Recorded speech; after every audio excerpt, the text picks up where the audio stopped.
Sir ఇప్పుడు ఎంతమంది డ్రైవర్లు ఎక్కడెక్కడి నుంచి వచ్చారు? మేము రాష్ట్ర వ్యాప్తంగా 5,62,000 మంది డ్రైవర్లు ఉన్నామండి. ఇప్పుడు మినీ ట్రక్కి సంబంధించి 5,62,000 మంది మేము లెక్కగా ఉన్నాం. ఈరోజు 5,62,000 మంది మేము ఉంటే 5,62,000 మందికి ఎన్ని కుటుంబాలు ఉంటాయి? ఒక కుటుంబంలో 5గురు చొప్పున వేసుకున్నా మేము ఎంతమంది అవుతాం? ఇలాగా మా డ్రైవర్లకి ప్రతి ఒక్కరికి కూడా ఇబ్బంది జరుగుతున్నా కూడా పోలీస్ డిపార్ట్మెంట్ సహకరించాలి, అలాగే ఆర్టీఓ విభాగం కూడా మమ్మల్ని సహకరించాలి. రెండో విషయం ఏంటంటే మా డ్రైవర్లకి ఆశ చూపించి ఓనర్లు ఏం చేస్తున్నారంటే నీకు 5,000 అడ్వాన్స్ ఇస్తాం, 10,000 అడ్వాన్స్ ఇస్తామని ఒక్కసాట ఉద్యోగం చేసేవాడిని వాడు అక్కడ అడ్వాన్స్ 20,000 25,000 తీసుకుంటే వాడిని తీసుకెళ్ళిపోతున్నారు. వాటిని కూడా నిర్మూలించే దిశగా మేము పనిచేస్తున్నాం.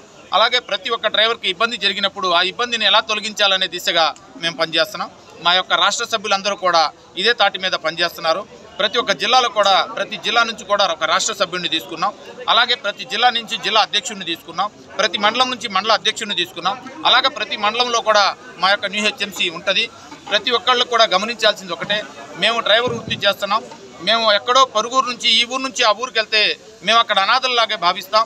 మాకు అక్కడ తోడ్పాటు ఉండాలని చెప్పి ఆలోచించి మేమందరం సమిష్టిగా ఆలోచించి ఈ యొక్క నిర్ణయం తీసుకొని మా వాళ్ళందరినీ కూడా ఒక తాటి మీదకి తీసుకొచ్చి మేమందరం ఒక కుటుంబ సభ్యులం, ఎవరు అనాథలం కాదు అని ఈ యొక్క ఉద్దేశంతో మీ యొక్క న్యూ హెచ్ఎంసీని ఏర్పాటు చేసి ఈ యొక్క న్యూ హెచ్ఎంసీని ఆంధ్రప్రదేశ్లో ప్రతి మండలానికి కూడా పాకేటట్టుగా పనిచేసామని చెప్పి తెలియజేస్తాం. మెడికల్ క్యాంప్ నిర్వహించారు కదా?